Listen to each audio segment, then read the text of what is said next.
One play at a third time. So let's not focus on the great game. Let's focus on the great play. Let's play with passion. Let's play with love. Let's play with responsibility. Let's play with respect for one another. How you feel? How you feel? Good. Morning. I don't want you to focus on, because if I ask you right now, do you want to have a great game? All y'all gonna say yes, right? I want you to focus on, I want to have a great play. I want to have a great play. Then the next play, I want to have. We are back with another episode of Inside the Locker Room, HBCU football on Inside the Locker Room at that. And today is a special one because, as always, we do record on Sunday. Me and Michael try to record on Sunday. We try to talk about all the HBCUs, but today we're just going to be talking about Grambling and Gram Fam. And today we do have a special guest joining us. Nathan, how are you, man? Man, I'm doing good. How about y'all, man? Good. And if you just want to introduce yourself really quick to the audience, we're live on YouTube. So if you just want to introduce yourself to the audience really quick before we get going and talking about Graham. Yes, sir. I am Nathan McCarter. I am a GSU football color commentator for this season. I was the color commentator for the 2023-2024 season as well as 2024-2025 season. So the whole loop of being in the SWAC space, being in the Grambling space has been an honor because I was a kid that grew up.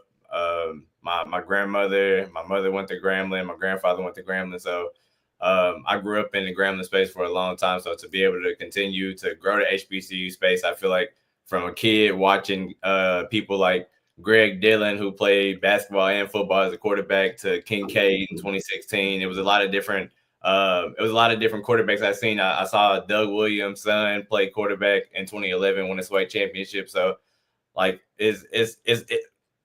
love HBCU football. I kind of watch more FCS Division I than I do FBS football. So, I'm a Grambling guy. Yeah, I like how you mentioned that, you watch more FCS and FBS, and me and Mike are in the same boat. Ever since we started this HBCU segment, that we just been watching more FCS than FBS. And we say this all the time.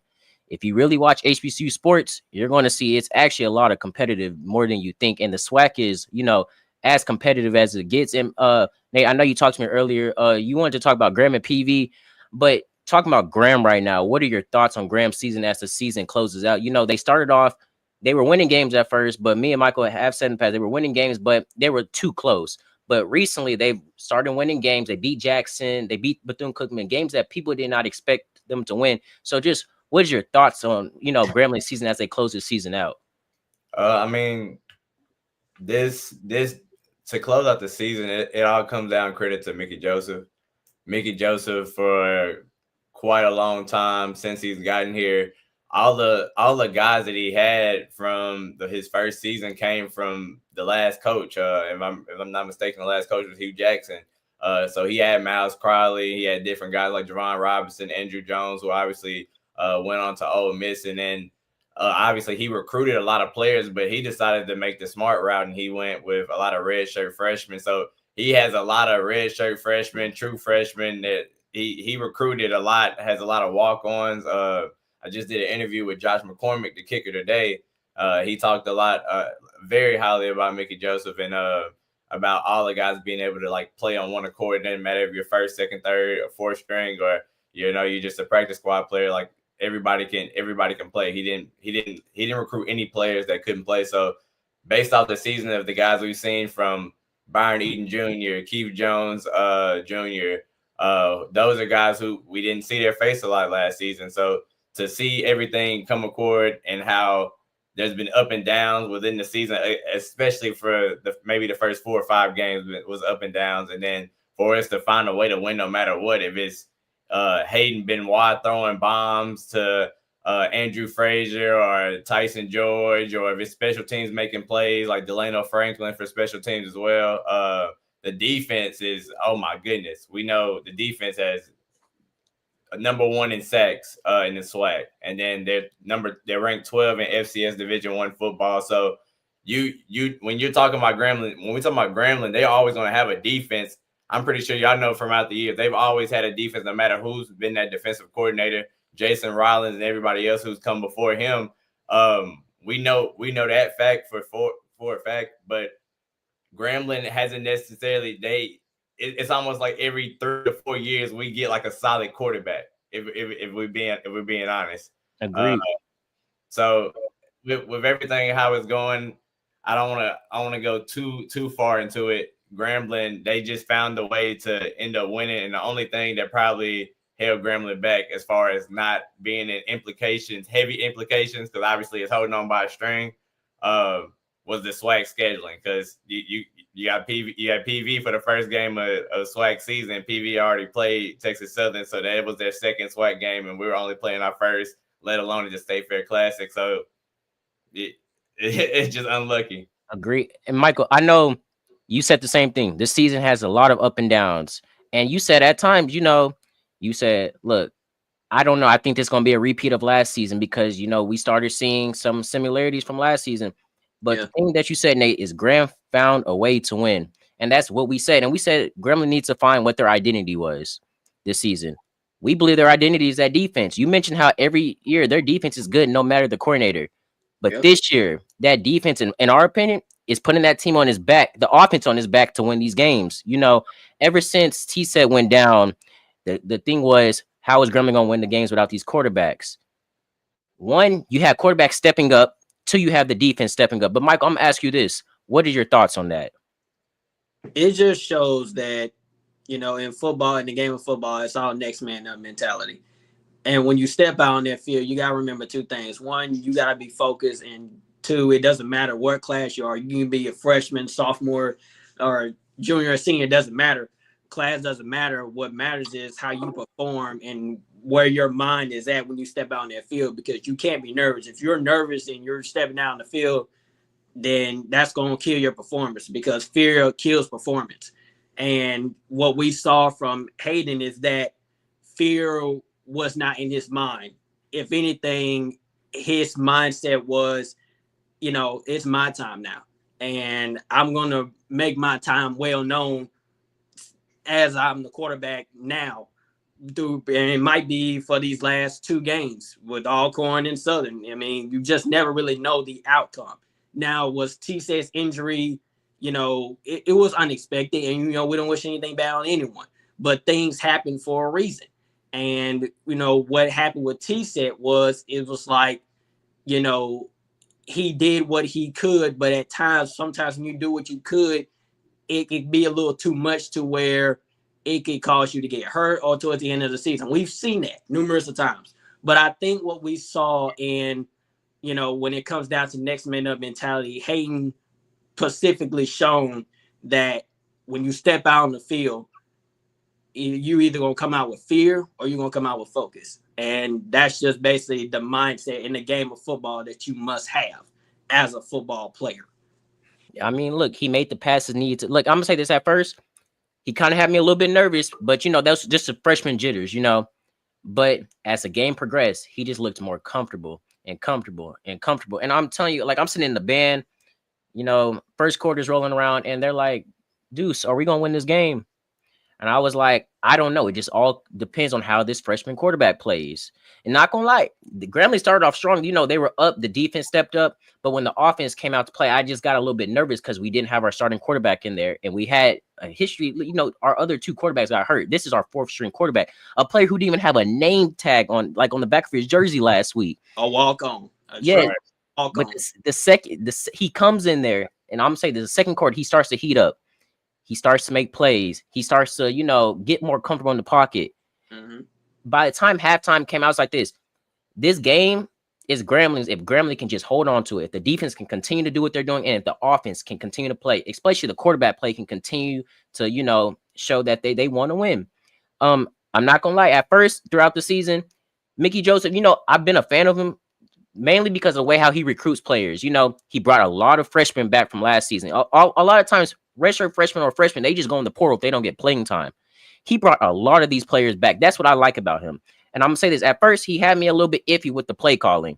Iffy. The offense just had me iffy. But as the season progressed, and like I said before, without the quarterback play, I don't know what it was, but in my opinion, the play calling got better. It's more suited towards the quarterbacks and the offense. Mike, we said we want to see the wide receivers get, touches more. They've been getting more touches. The running back game, Trey Bradford didn't even play last game, I believe. They had a backup running back in. took his opportunity, rushed for over 100 yards. Right. Yeah. Now, That was a big key because yeah, when that running back was actually Andre Cruz, he rushed for over 100 yards. He's usually when in the running back room, it's usually Trey Bradford, Byron Eaton Jr. If y'all know Clyde McClendon Jr., that's number 24, the big boom man. And then it's Andre Cruz, and then Tony Phillips, number 6. So like Andre Cruz doesn't even we know he's not even known for getting time, and to go out there and put 100 on there, oh my good, like that's saying something. So even to the quarterback room, like of course you have quarterbacks go down. We got introduced to Hayden Benoit against Alabama A&M when Darrensburg re-aggravated his ankle. So we saw that, and it was, of course, if we think about it, just how credit to what you were saying, Deuce. Hayden Benoit, they definitely did structure the game plan towards him when it was time to play against Bethune-Cookman, because Alabama A&M, we're being real. I mean, he didn't score a touchdown, but he made the right plays, and he managed the game well, which was good enough for what was needed. But when you look at it, he was still playing in a sense. He was playing Darrensburg's game plan because that's what they suited the whole ball game to be around. So and I think the way that he was performing against Alabama, like you said, on another player's game plan, when it's not suited towards him, that makes like them little slip ups. And I think that's the reason why a lot of people are like, okay, this Bethune-Cookman game, yes, it was close, but they were like, okay, this is probably why Bethune-Cookman may take the game. You got a freshman quarterback who just came in, at the last few minutes, like the last quarters of the game against Alabama A&M. So we don't know how he's going to perform in his first true start. Right. But when I say you take your opportunities, he took his opportunity. Look, I wish the best for T-Set, but like I told Michael, I would want T-Set to just, rest. You had a scary injury. Don't try to rush nothing back. You stay on the side because you're only a sophomore. Stay on the sidelines. You can come back next year, Right. But for Benoit, you let him play. You let him play. He proved that he can win. He proved that he knows he has what it takes to get the job done. Right. Yeah. I really have no complaints on him. I really have no complaints. He's a walk-on. So like right. Walk-ons tend to, from especially HBCUs, even when y'all see you don't see a lot of crazy walk-ons for FBS, but FCS particular, when you get a walk-on like that, you already know it's something to prove. It's nothing else but something to prove. Majority of the walk-on is basically the scout team, and so you're playing against real end-time snaps in your first month. Like that's just a story that's just it's inspiration. Players look at that. Players who want to become college players, I say just look at that. You take every moment you got. But jumping on to our next topic, like we said, the season is closing out, and Prairie View is inching closer towards that SWAC championship. I believe that Prairie View got to lose out, but I honestly, with their schedule, I don't see them losing out. You play UAPB, you play Mississippi Valley, but I mean, basically, they're my lock to go to the championship. As much as I want Grambling to go, they're my lock. I think it was a bummer that Grambling had to play PV first in SWAC play, but I don't think anybody expected PV to be as good as they are, this season. A lot of people, had Southern winning the division, but with PV going to the SWAC championship, in my opinion, look, I think PV rightfully earned it. They played their schedule. They almost beat Alabama A&M at that too. So I think they earned it. They have the right to represent the SWAC West. But actually, Michael, I'm gonna ask you this first. Your thoughts, because I know that you've been talking about the SWAC championship. You've been talking a lot about Jackson State, Alabama State, but your lock has mainly been Prairie View. What are your thoughts on the SWAC championship? Yeah. First, I'm gonna start with Prairie View. Prairie View has, performed a lot better than, like you said, Deuce, what people anticipate. You have to understand that Prairie View has a lot of talent on that offense, and it's going to get better and better as the season goes along. And I think they earned the rightful spot to play in the SWAC championship. But you also have to understand this: all Prairie View has to do, and I wrote this down, y'all. The Panthers can clinch the SWAC West Division title by winning at least one of their 2 remaining games. It's only going to take one. And it's pretty much that simple, because even if Prairie View loses, it's gonna be tied with Grambling, but Prairie View will still hold that tiebreaker spot, because as we just said, Prairie View beat Grambling in the State Fair Classic 28-13 earlier in the season. So it's kind of like, if Prairie View can just continue the momentum that they've been doing throughout the remainder of this season towards the end, I feel like Prairie View can lock not only the SWAC West Division, but play in the SWAC Championship and possibly be a true contender against Jackson State or Alabama State, whoever. But I think Jackson State is going to lock that SWAC East division, because if you look at the remaining of their schedule, it just seems like the only team that probably has the capabilities of competing with Jackson State is Bethune-Cookman, if possible. If the suspension, which also we're going to talk about later on, if that does not benefit the factor of them playing against Jackson State. So I think Prairie View is just the front runners of representing the SWAC West without a doubt. And that offense, and let's not forget that defense. It might not be the best in the SWAC, but hey, they're in the top 10. You know, they're there. So it's not like they're not worse, but they're good enough. So you have to understand that now is the factor. What team can finish out the last two remaining games of their season? Because these last two games, I don't know if people realize, but these games do matter, because who loses, someone takes over. That's just the bottom line of it. It's no, Yeah, Michael. And I love the fact that you mentioned Bethune-Cookman, because look, before that big brawl happened, I was like, okay, look, Bethune-Cookman may not beat Jackson, but they probably will put up a fight, because look, a lot of people slept on Bethune-Cookman. Bethune-Cookman was better than a lot of people expected. And look, I didn't think they were going to beat Jackson, but I thought they would put up a fight. Now that you know, they got players suspended, I see Jackson taking that with ease, you know. Yeah. Also, as Alabama State's only hope is that Alabama State has to win out. Jackson has to lose out. And it's a bummer, because we were rooting for Alabama State to win against Jackson. Yeah. They got stopped at the 1 yard line. But, you know, if the championship comes down to, you know, PV and Jackson, ultimately I would have Jackson taking it. But Grambling still holds bragging rights, because Grambling is the only team in the SWAC that beat them. But Nate, your thoughts on SWAC championship preview? I mean, when we really look at it, there was a good point somebody brought up on some sports fanatic page, not sure exactly, but I remember reading it, and it made sense that when we look at that last game with Grambling and Bethune-Cookman, that was technically, I mean, it got routed up, of course, but that was technically a elimination game, because Bethune-Cookman was honestly my dark night to go and beat Jackson State, and I'm going to get into that in just a little second. But Bethune-Cookman losing that game to Grambling, of course, it counted towards SWAC implications, and Bethune-Cookman, with that loss in the hole, it was old. That made them 0-5 on the road. They have yet to win a road game, and they have to play Jackson State on the road, if I'm not mistaken, for this coming up weekend. But when we look at it, Grambling still, with that win, it still keeps them alive, of course. Texas Southern just went on a streak at the start of the season, and now they're at the decline of the roller coaster right now. So when we're constantly looking at it, the top 4 teams right now in the SWAC would be Jackson State, Prairie View, Alabama State, or you can kind of say Jackson State, Alabama State, Prairie View, and then Grambling if you really just look at it. But when we look at the true picture of it all, the true picture would have to be Prairie View. Of course, like Michael said, Prairie View wins one, they're basically a lock for it. They literally have to lose out. The boogeyman from UAPB with the quarterback battle, and Christian Peters from UAPB and Cameron Peters from PV would just have to be an absolute brawl and shakedown for anything like that to happen. Then what was left? Mississippi Valley somehow upsetting PV. It doesn't happen. So Jackson State having to play Bethune-Cookman and Alcorn that shakes up the room for the East, for the SWAC East. I think Alabama State has a better chance of getting into the SWAC championship than Grambling has a chance of getting in the SWAC West position for the SWAC championship. So like it's a lot to break down for sure.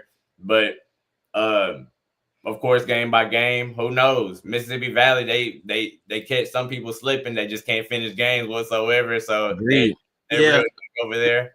But of course, game by game. And I think if Jackson State was able to possibly lose to Bethune-Cookman, and Bethune-Cookman somehow get a win over there, Yeah.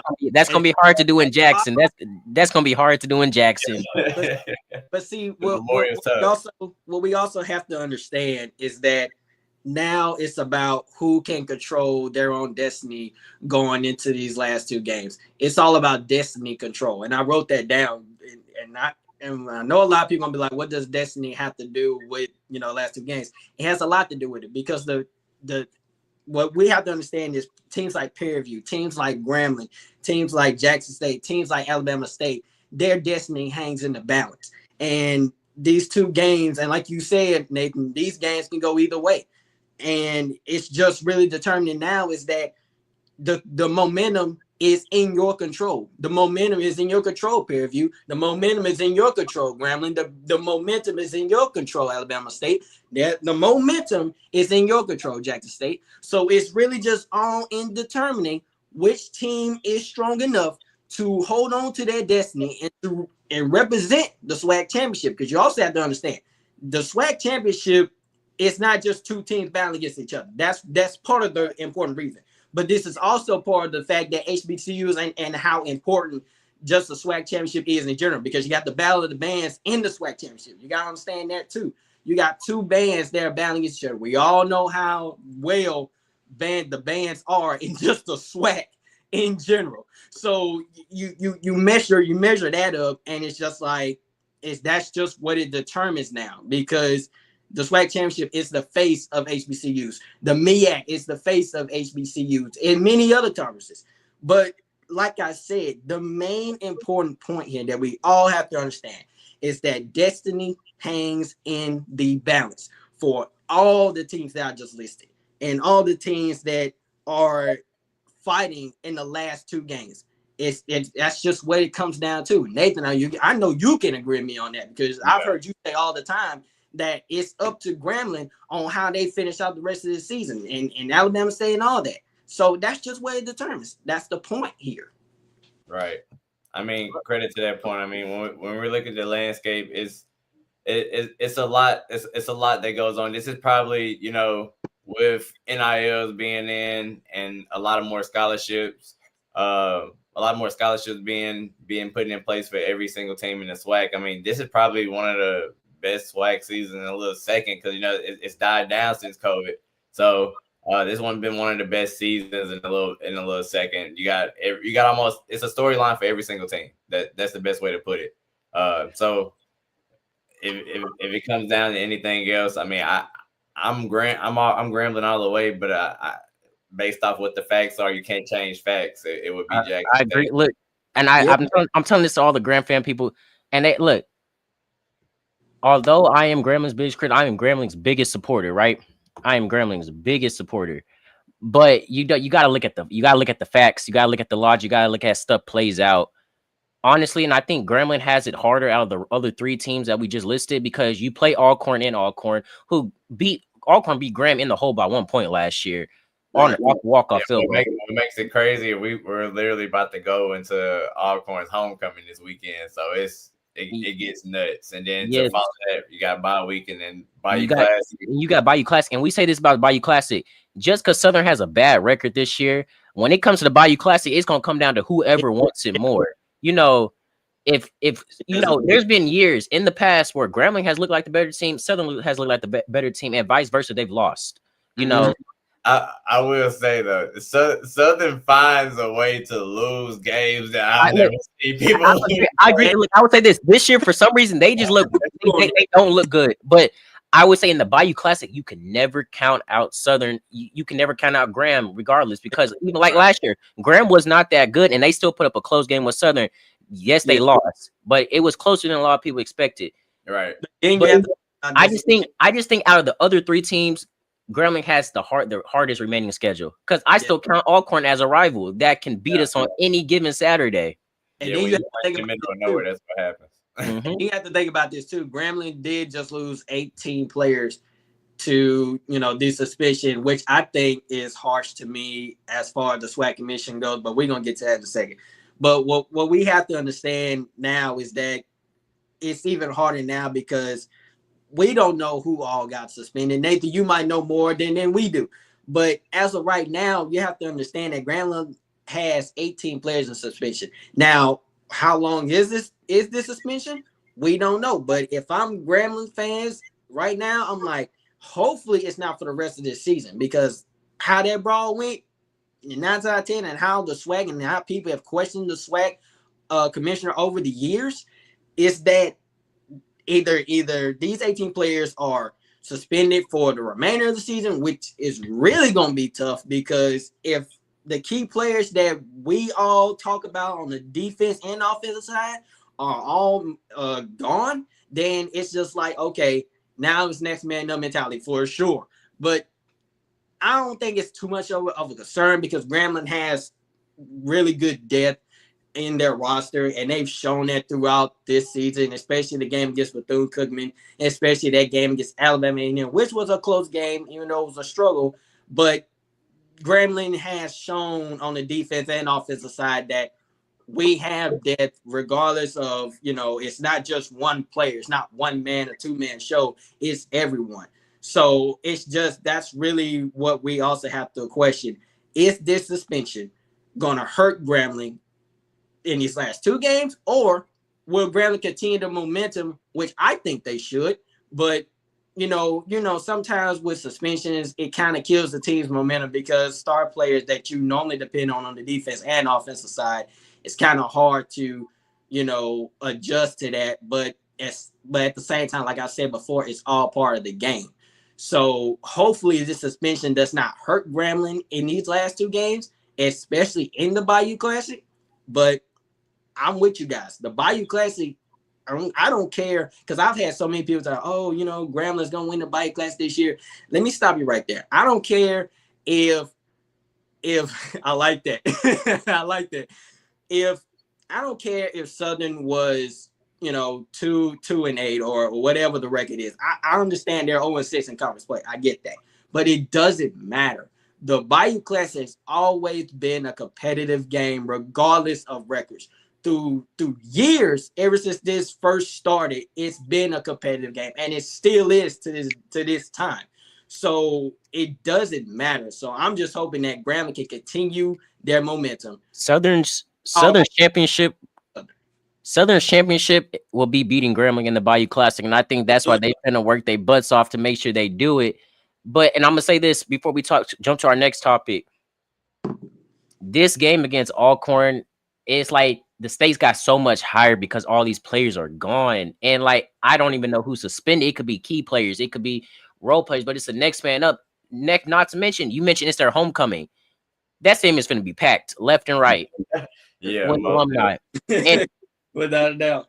With just an environment like that, every game is a must win. Literally. But if I was in the football team, you better be practicing twice as hard as you've been doing all season, because you got to win this game.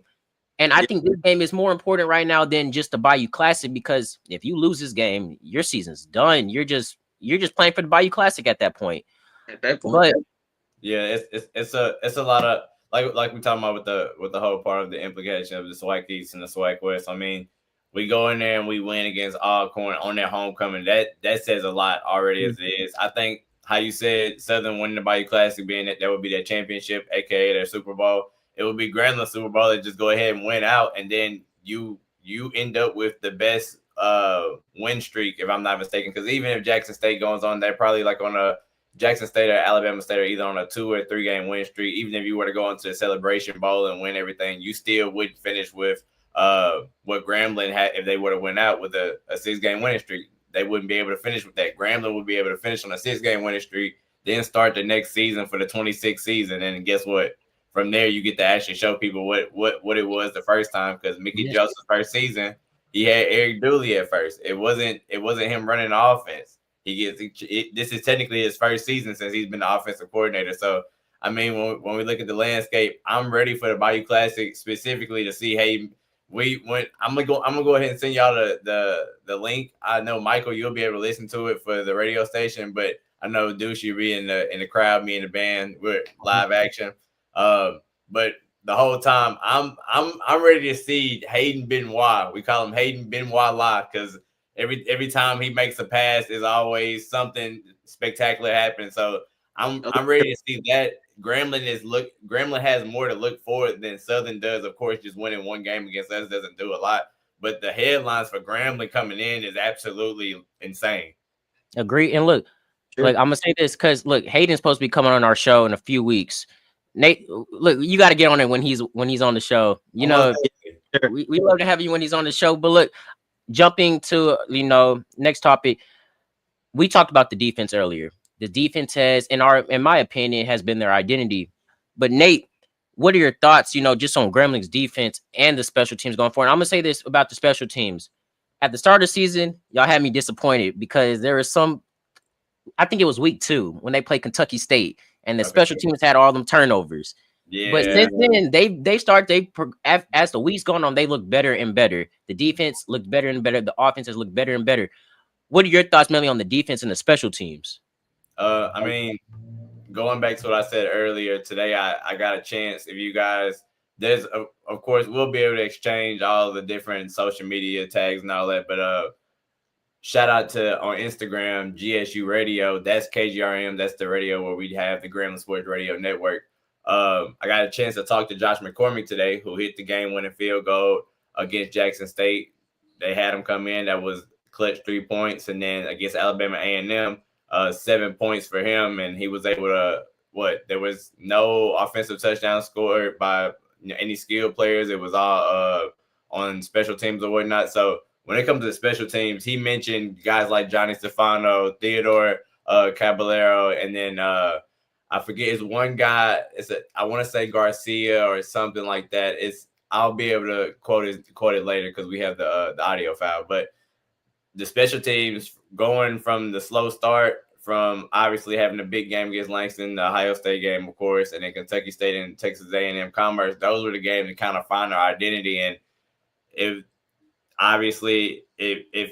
fell on the lower end, but discipline is what discipline and perseverance is what honestly ended up having Grambling prevail for special teams. Because one stat for y'all is Grambling. I'm pretty sure y'all seen it. Grambling, they are leading FCS in games. I guess that any game they're trailing in the fourth quarter, they have like 4 or 5 comeback wins or something like that. So they're leading all FCS teams, like they're leading Dartmouth and all those other great FCS programs or whatnot.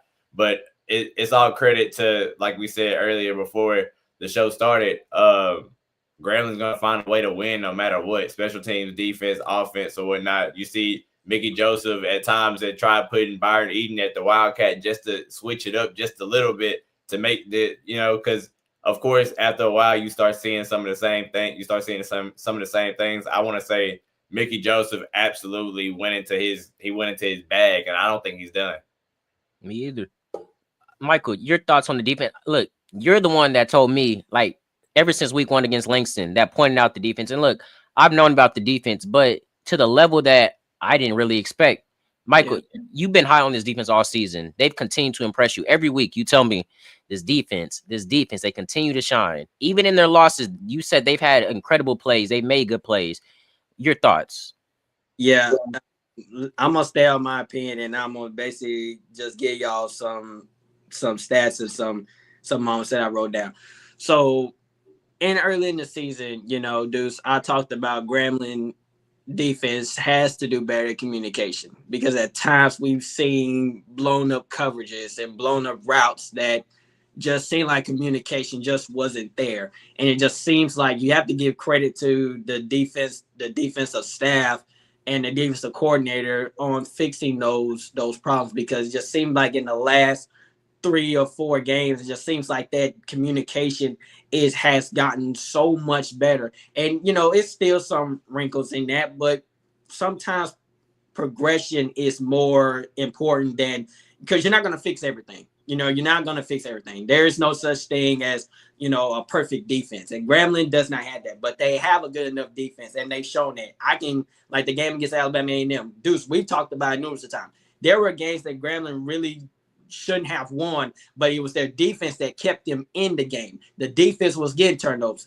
The defense was getting sacks. The defense was getting offenses off the field, and regardless of how tired they were still making plays. So that's what you kind of have to understand is that the whole problem that it wasn't the defense. The whole thing wasn't on the defense. It was really the offense because, dude, we said that in early in the season that the defense isn't majority of the problem. It's the offense. Even though the defense did have trouble communicating, they've gotten better at that. And now the offense is starting to pitch in with that. So that's also important you have to understand. But what I wrote down here, I feel like it's very important to me, and I wrote this down. And there are key players that I want to give a shout out to. Grambling State defense has a recent history of being highly opportunistic, known for their consistently forcing turnovers and even scoring defensive touchdowns. Key players have earned all SWAC honors and national recognition for their disruptive performances. Andrew Jones, for example, Blake Davis, for example, Shane Mazzato, Bryce Cade, John Horton, all these guys in general, even Jalen Giller. These guys have shown just how important it is to put yourself in position to help your team win. And sometimes, and as they always say, sometimes big time plays make big time plays. So it just shows you that overall that this defense is just not a defense that you want to sleep on. And even with the special teams, Grambling special teams unit has also contributed to the team's outcomes. While sometimes, here it is, facing challenges. But the unit has delivered, and this is what's going to get you right here, key moments such as the Davis block field goal and then Delano Franklin's punt return against Alabama A&M that could seal the game.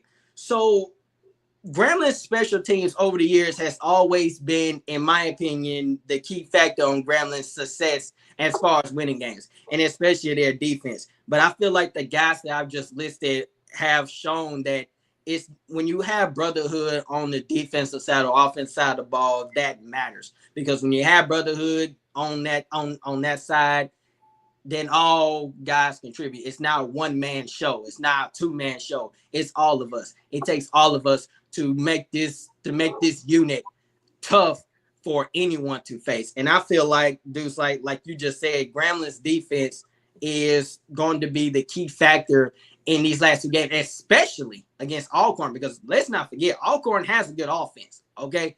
So especially going into that homecoming, Grambling's defensive communication, defensive tackling, and, just getting turnovers is going to be a key factor in this game, because in regards of this game between Alcorn and Southern, it's really Alcorn State that Grambling's defense is really going to have to dial up some turnovers, dial up some kind of way to prevent Alcorn from running their own show in their own homecoming crowd.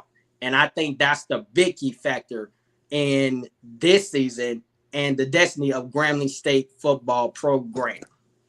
Like, I'm gonna say this about Graham though. Even if the season doesn't finish how they want, I'm nothing more than proud because they improved on last season. Michael, I told you this was their first winning season since 2019. That is huge because this is building towards the right track. You finish. Let's just say hypothetically, you went out going into the next season. In the offseason, players are going to want to, winning programs attract players. Yeah. Grambling, Mickey Joseph, one thing I say about this, he knows how to recruit well. He can recruit really well. The fact that he's able to recruit and maintain them when a lot of players, when they don't get playtime, they go in the transfer portal. Let me get my words out. He's able to keep the players that he already has. He's able to already recruit. You're coming off a winning season. You can go pick up these players from Louisiana and Texas. I do say, yes, he needs to go expand out a little bit more. I would like to see him expand out to some other states. But look, what he's doing, the job that he's doing with recruiting, I'm nothing more than proud. But you go into next season on this high momentum. You have court. You found the identity of your offense and the defense. Nate, you told me earlier that this is his first year really running the offense.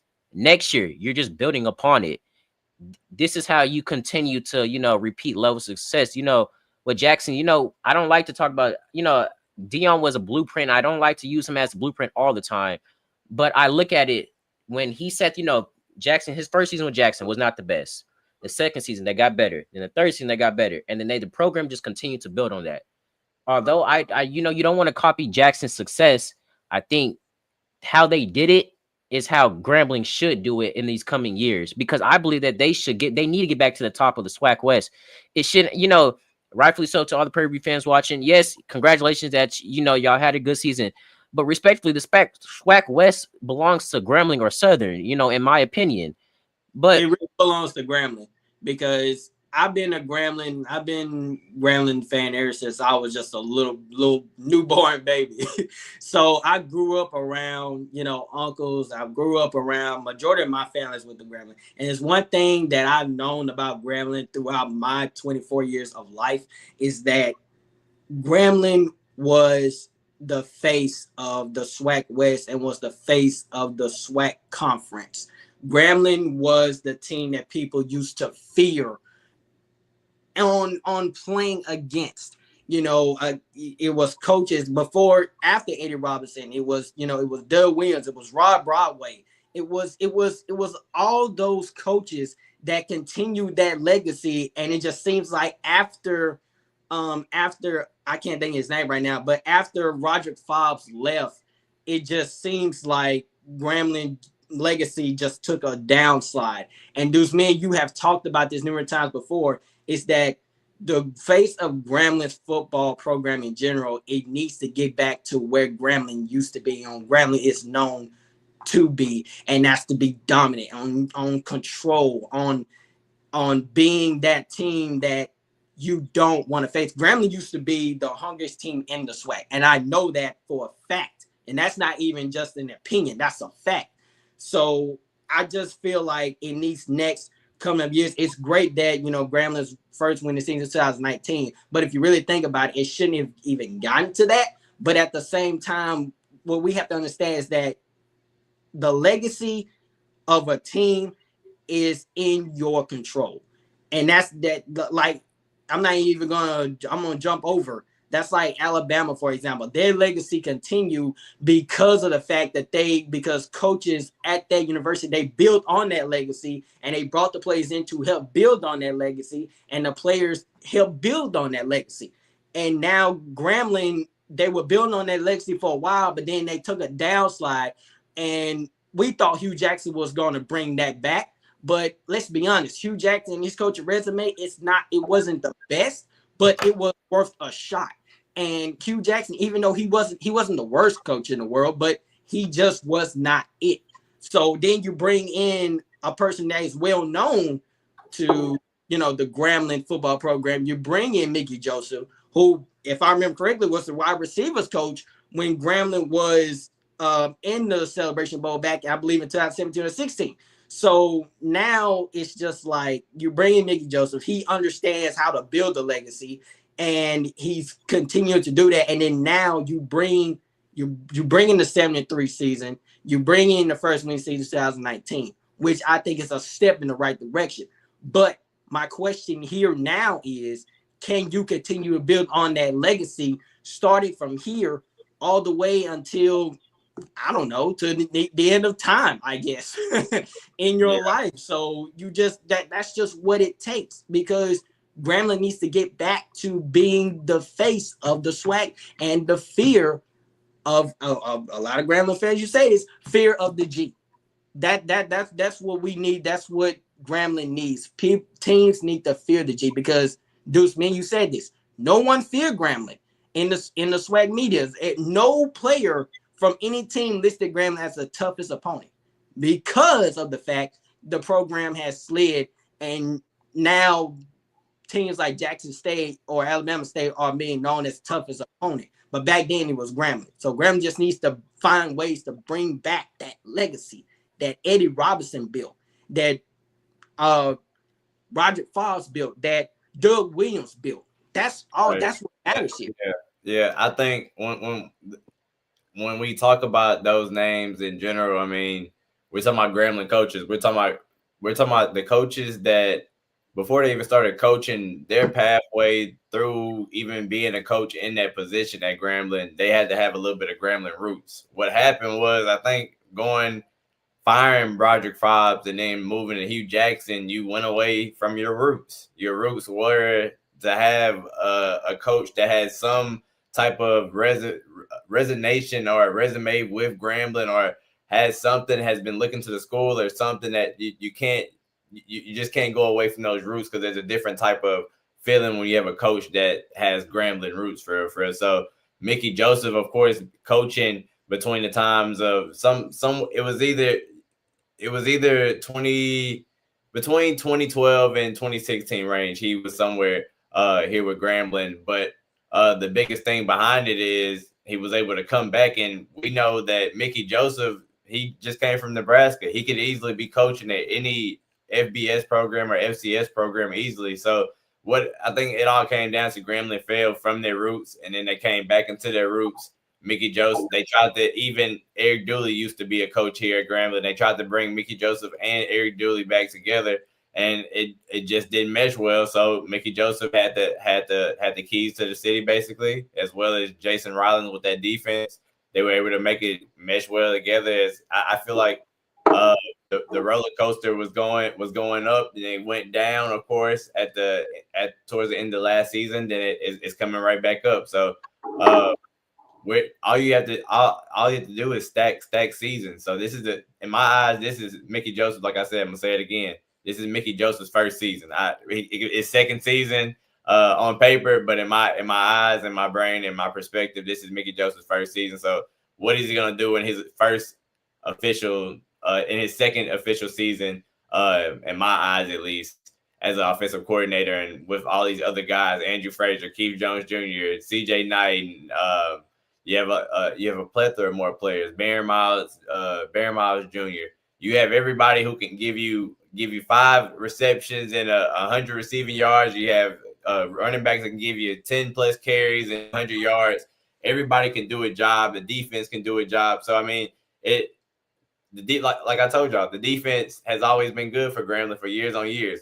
Our only Celebration Bowl win, remember when we played against North Carolina Central, was a special teams block. We won 10-9 in that game. I was actually there for that whole Kincaid year. So like, even just going through that whole scale, we found ways to win. Even when we had Kincaid, when it's almost like the Cam Newton situation. It's just they didn't finish. Remember, Cam Newton and the Panthers were going crazy on everybody. Ended up playing against the defense of the Legion of Boom and Seattle Seahawks.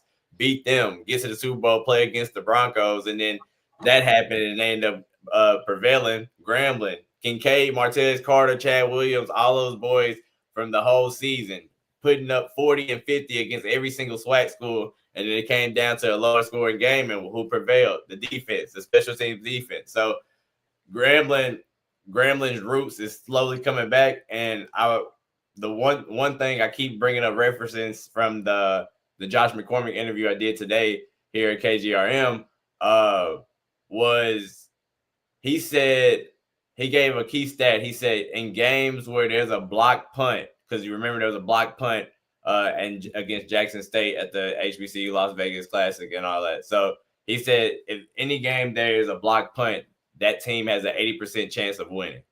And when he heard that stat, that's when everything kind of went up. Basically, a spark plug blew up for everybody on the sidelines during that game, and I think momentum from there, it carried on, and we got a different. The restored order is slowly being restored. Yeah, and look, them 2016, 2017 years, I may have been in 5th and 4th grade, but that is the best I've ever seen Grambling play. And like you said about that defense surely did win them the Celebration Bowl that year. Right. And the defense is literally just identity. I think at times Grambling is like, they don't know what their identity of the team is. I believe at the beginning of the season, yes, they put on a strong start against Langston, but I guess that next week against Ohio State, when they got beat 70-0, it's like the life got sucked out the team.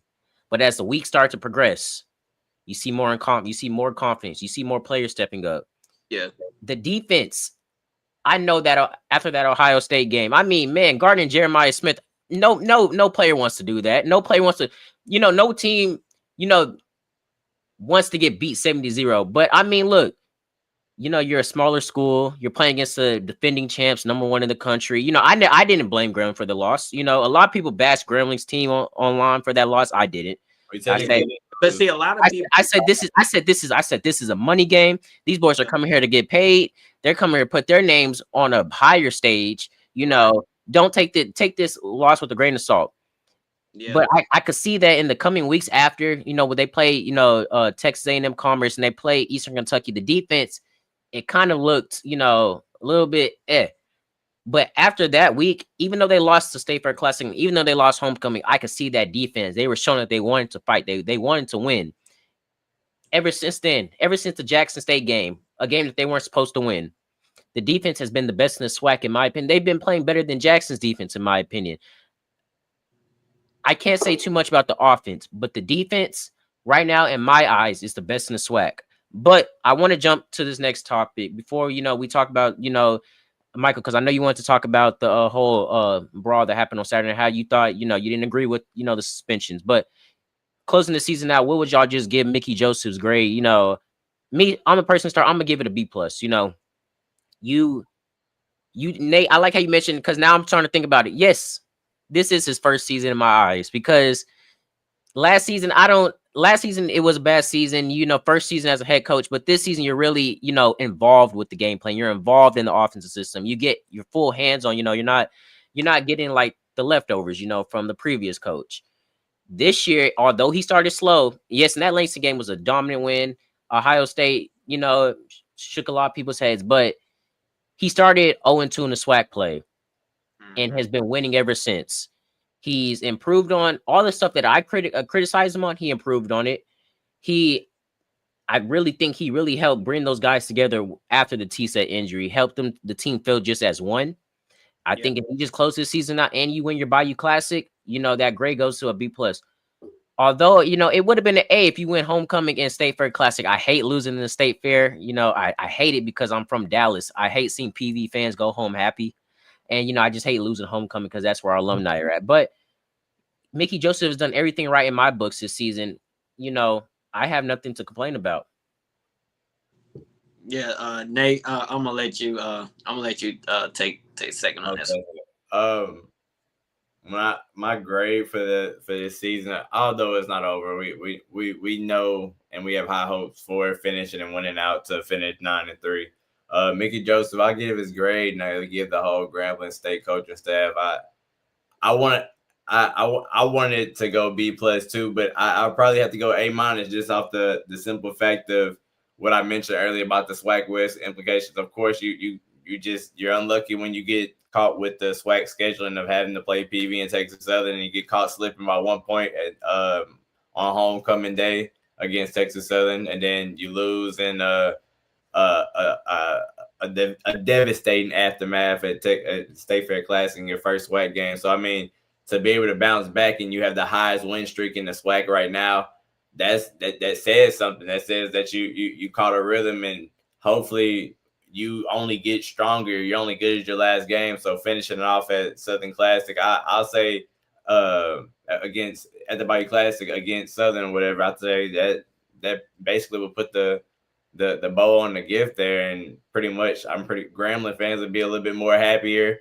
That bad taste from homecoming would be out of their mouth, and pushing on for next season. I mean, from there you have spring training, you have all season.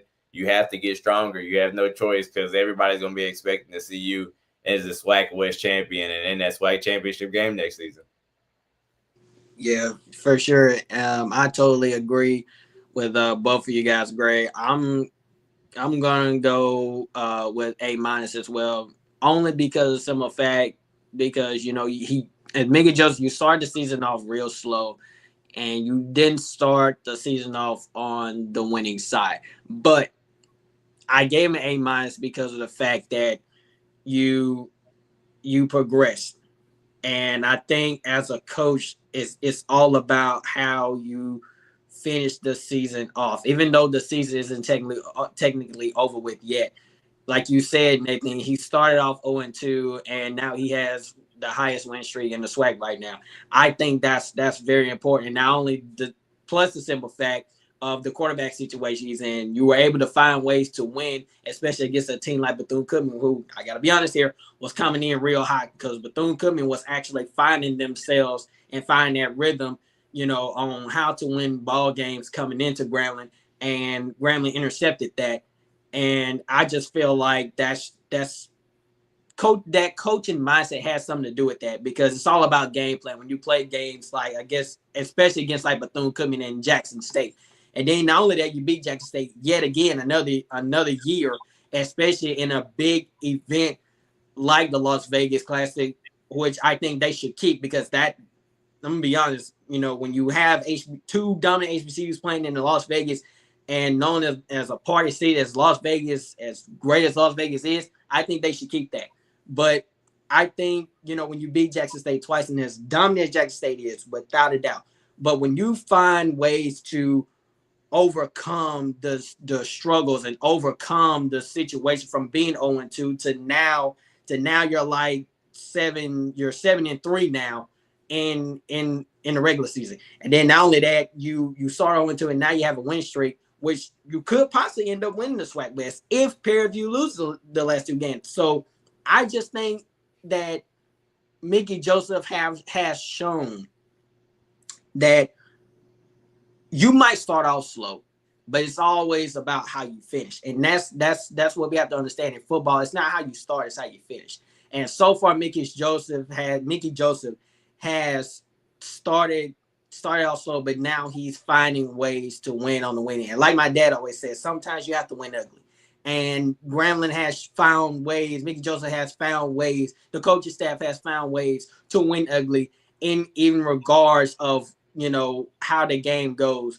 And, this season also is going to determine that. Even though you have 18 players suspended, how are you going to progress from that as a coach? So, as of right now, I'm going to give him an A-, but, towards the end of the season, I want to see how well he can progress with just 18 players suspended. And what is the message to his players? So, first and foremost, I'm proud of how Mickey Joseph has overcome the obstacles of the struggles that he's had as a head coach in this. And I'm going to agree, in his first season as a coach, because his first season, it didn't go well. But this is actually his first season, because it counts to me. Because when you get a team like Grambling back to the winning ways in 2019, I think that's a huge accomplishment here. That's probably one of the biggest statements in Grambling football, to get this team back to their winning ways. So I'm going to go with A- here, because of how he's been able to overcome the obstacles and shift this team's focus from, okay, we started off slow, but that don't mean we can't finish the season off. And now we're finishing the season off on the winning end. We're one of the best win streaks in the SWAC, and possibly that can continue this weekend against Alcorn State. And regardless of their homecoming, Graham can still take care of business in these last two games, especially, and I know we all can agree on this, the most important games in the regular season in Grambling football, the Bayou Classic.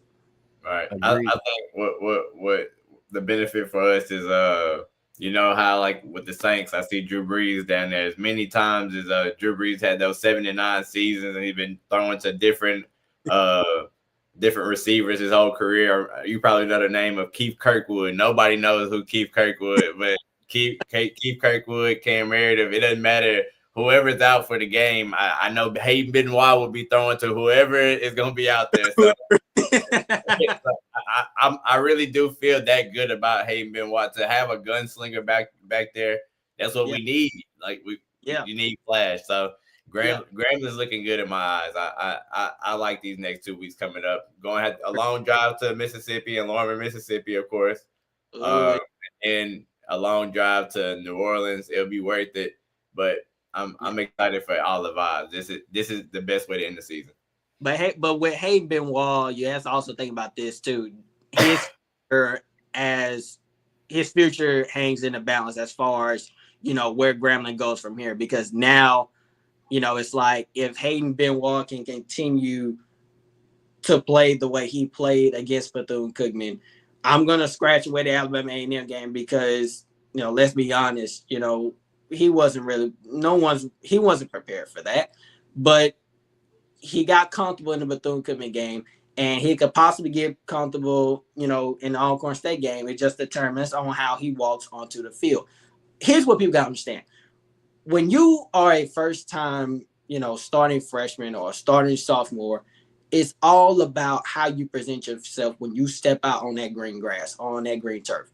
And Hayden Benoit, if he was watching right now, my message to you, hey Benoit, listen to me. Continue to step out on the field like you did against Bethune-Cookman. Hold yourself to a high standard, because when you hold yourself to a high standard, that also means one thing, that you are the potential face and starter for Grambling State, possibly maybe even next season. Because the quarterback competition, it happens almost every year for Grambling, so he could possibly be the face of a starting quarterback to help Grambling continue, like I said not too long ago, continue that winning legacy from here on out. So that's what he has to do, because Hayden Benoit can be the face of that Grambling offense and be the face of starting and leading this Grambling team to the team that we've all known from 16 to 17, like with Devontae Kincaid, Martez Carter, Chad Williams, the list goes on. So he could possibly be that guy to continue to do what Devontae Kincaid did for Grambling. Not saying he's Devontae Kincaid. No one's Devontae Kincaid. No one's Devontae Kincaid is his own self. But what I'm saying is that Hayden Benoit has to hold himself to a high standard and tell himself that even though I may walk on freshman, that doesn't matter. I can still perform at a high level, just as I did against Bethune-Cookman. I can continue to do what T-Tech couldn't finish. Because, as I always say, what you start, you must finish. Hayden Benoit can do that. And I feel like he can be the potential face of that Grambling offense in the future. I agree. However the season plays out, I'm here for it. But we have reached the hour mark. Michael, I think Michael. I'm back. Are you back? Okay. Yeah, so we are reaching the 1 hour mark. Michael, I know you did want to talk about Cam Newton's comments on, this Grambling Bethune-Cookman. Before we close this, I give the mic to you. But I will say this. You have said that it was unfair. You said the suspensions was unfair, the fine. But I just want to hear your perspective on it.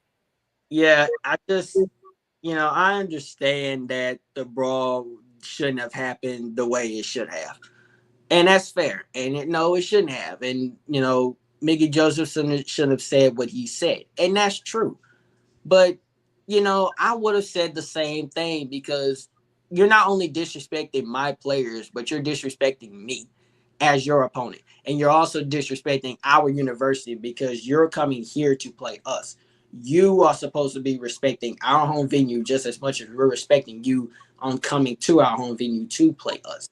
And I feel like that, don't get me wrong, I understand,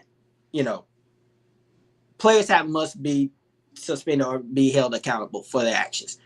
And I get that. But the fact that Grambling had 18 players suspended compared to Bethune-Cookman's 9, I just feel like that's just if you look at the suspension rate, it's kind of like, why is there 18 and there are only 9 for Bethune-Cookman? If you look back at the video, all the Bethune-Cookman players was on Grambling's sideline. And my dad, he literally explained to me, well, Bethune-Cookman, they were on Grambling's sideline. I understand that. But it doesn't matter. The fact is, everyone was involved. Every Bethune-Cookman player was involved. It wasn't just Grambling. It was Bethune-Cookman. The fight didn't have to go as far as it did. But if you remember, Nathan, I know you were there, is that to me, it was one key player. It was number 9 from Bethune-Cookman. He came around his coach and threw a punch. Then it started between players being thrown and helmets being thrown and fists being thrown. I just feel like that if you're going to give Grambling 18, you need to give Grambling, it should be over 10 for Bethune-Cookman as well, because every single player and coach was involved. I don't care what no one says. Every Bethune-Cookman player was involved. And plus, they were always on Grambling sideline. And if I remember correctly, is that if a team leaves their sideline, there should be more players ejected. Yeah, Michael. Yeah, you're right. That it's just. I'm just trying to be sure I'm not tripping. No, you're not tripping at all. But this is the way of the dynamic of which it is. So, is this your freshman or sophomore year? Say again. Is it? I was asking Deuce if this was his freshman or sophomore year. Oh, me? Yeah. Oh, this is my sophomore year.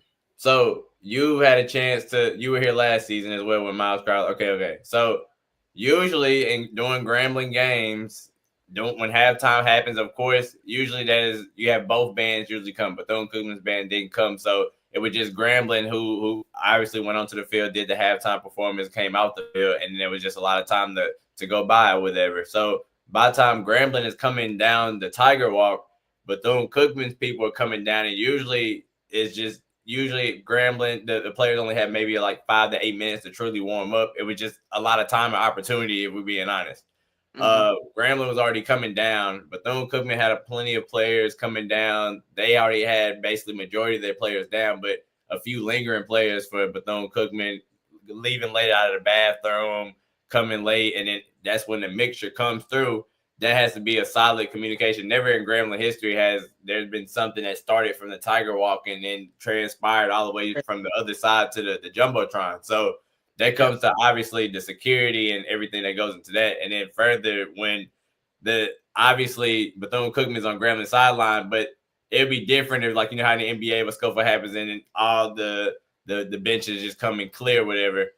That the game hasn't been resumed just yet, so they hadn't even a chance to even go to their sideline to come off of their sideline. So they were already on Grambling sideline to begin with. So it was a lot of mix up with that, and then to the players of maybe the unfair finding. When we look at the unfair finding, I mean, Grambling, if you look at the videos and the footage of it, that's technically what it is. It's one every 4 Grambling players, there's one Bethune-Cookman player potentially on the ground in an escalation, in a fight.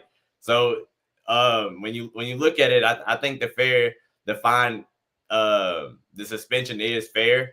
Got a chance, again, making reference to when I got a chance to talk to a few other players. Some of the players only got banned for halftime for the rest of the Bethune-Cookman game, and then Alcorn, some players will be able to come back in the second half, only getting suspended in the first half. So that helps us a little bit. Do I know the severity of some players and who's got suspended? No, I do not. But definitely some players will be suspended for only one half of the Alcorn game, and then that lets you know if they come back, they'll be good for Bayou Classic. So that's credit to that. So with that, it's an unfortunate situation. Of course, everybody was involved but the people that were caught on footage and were actually doing things. If you were just talking bad mouthing or you were trying to pull people off, obviously you weren't suspended. There was one Bethune-Cookman player sitting pretty by himself on the bench, wasn't even bothered by what was going on. We had players spitting on the G, talking, a lot of chirping and this, that, and third. We had Bethune-Cookman people disrespecting our athletic director, Travion Scott. So it was a lot of things that transpired. He even gave a statement out. So, like, everything that came down, I hope I answered some of your questions, but everything kind of played out because it was inevitable. It was bound to happen because of what transpired down the Tiger Walk, and it literally went 100 yards.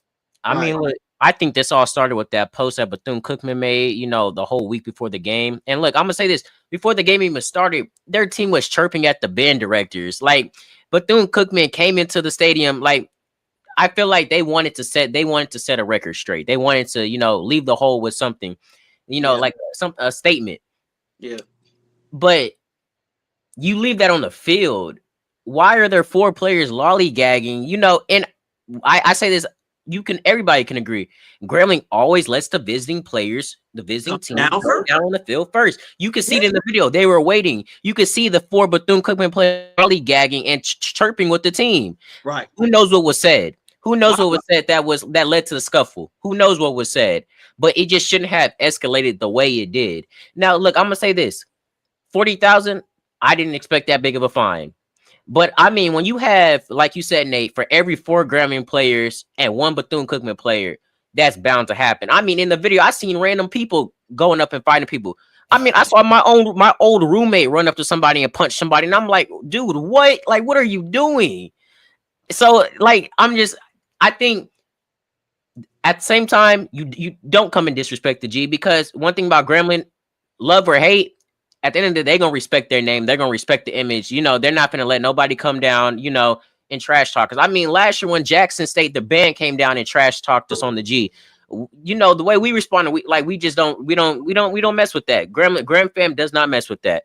Right. I'm glad that you mentioned, you know, that some of these players are only suspended a half. That does help, but to the severity, I don't know all the players suspended right now. I'm hoping that it's not any major players, but hopefully everybody can come back before a classic. But I will say this: I hope this fight never happens again, because as much as you want to put respect on your program and respect on your, on your turf, it's a bad look in the swag size. It's a bad look on social media. It's a bad look for people who are looking on the outside in. People don't know, people don't know that this goes on in the FBS. This went on with, Florida and Tennessee just last year. But people are going to see this, since this is a smaller HBCU, these people don't know how to act. So that's why I say it's a bad look. But, we see this all the time in hockey. We see this in college sports. It's nothing new. It happens.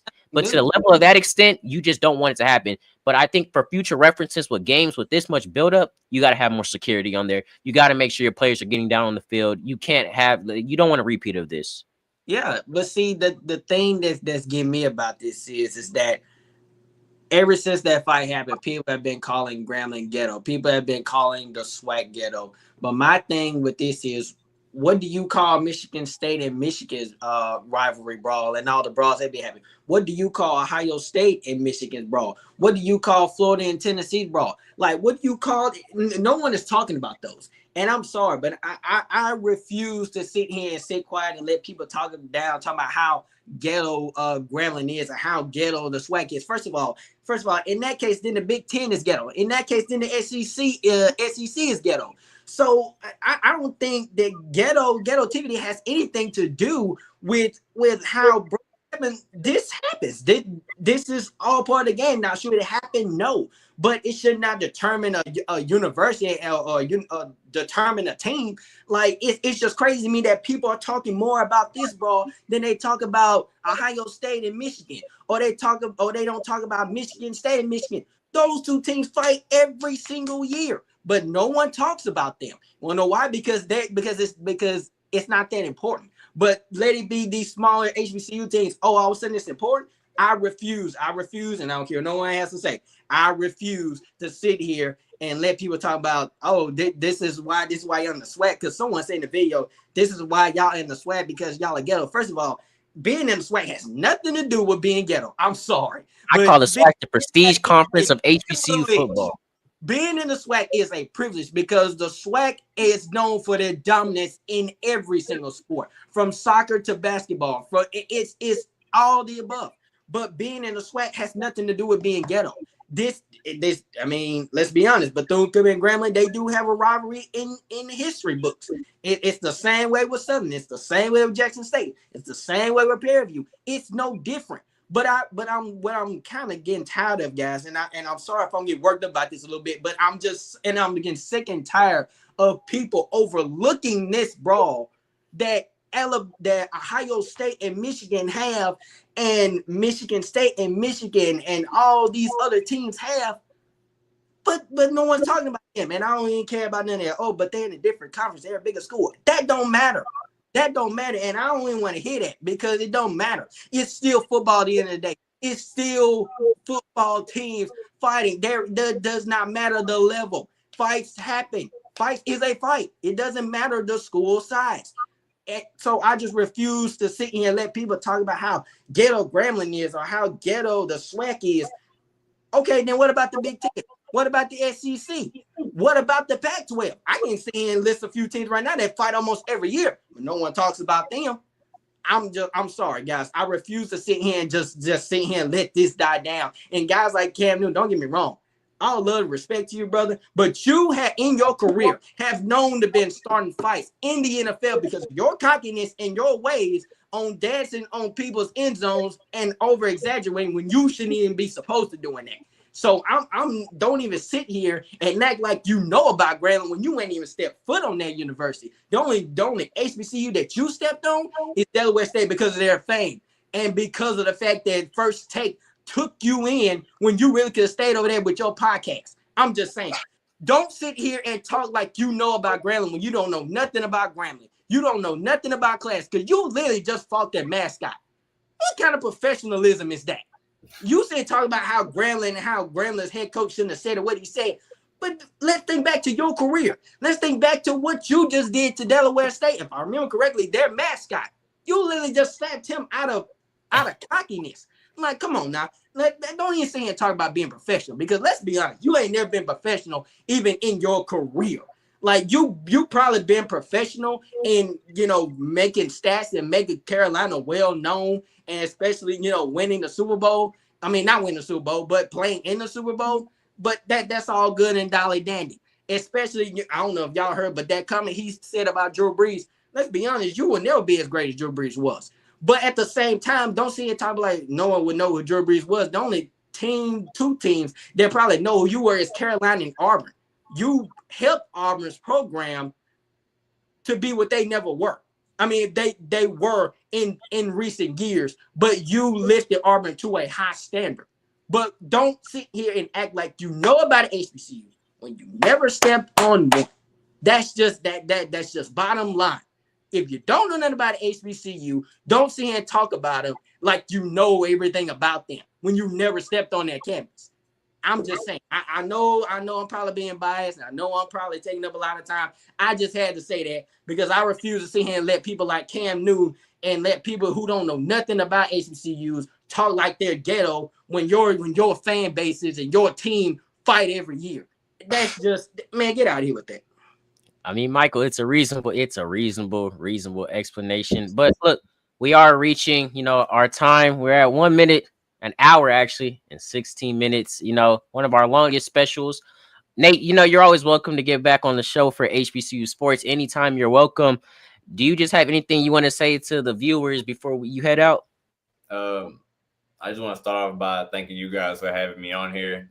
Just being able to create multiple spaces for not only HBCU but sports talk in general, and being able to expand. You guys are giving me a little bit of inspiration because I'm going to end up creating my own Instagram pages for strictly sports journalism, and then just have obviously just my own main page be my main thing for family and friends and stuff like that. But overall, I mean, Grambling's been good to me. Grambling's slowly evolving. Been slowly evolving the radio station. I think even there's even an opportunity for students. I think Grambling's one of the one school that if you want to do something as far as broadcast, if you college of business, criminal justice, like everything is hands on for all the students and the jobs and opportunities here. So even if you wanted to come to the radio station, Deuce or Michael for one episode or something like that, and just talk ball and stuff like that, you're always welcome to. You can follow me at Nate Exclusive. That will be the new brand. I'll be sending that to y'all soon. GSU Radio, and then I'll be able to shout y'all's pages out as well. So I just the whole experience is just these last 2 weeks, and then we're gonna end up going into Grambling basketball, who's obviously on the surge. That we have Antonio Munoz, he's number 15. He's on the tear. So I mean, I'm nothing but Grambling. I have high hopes for the end of these last 2 weeks. Soccer's doing well as well. So I mean, it's going up, and I'm hoping the trajectory just keeps, because I feel like we're going places. Me too. But Nate, you're always welcome on. I'll talk to you after we get you on, but it was nice having you on. And Michael, this has probably been one of our best specials. It's been a time. It's been something that's been something brewing. We got to do another one soon. But to always, like we always say, thank y'all to everybody that is watching. We say share, but this time our goal for Grand Fam, get us to at least 600 views, and the other HBCU supporters that we have, get us to 1,000. Help us finish that goal and get to 1,000 views. We like the active support y'all are in the comments. Link will be posted. Actually, this video will probably be posted after we're done recording this, or once this is off live. But Michael, do you have any closing remarks before we head out?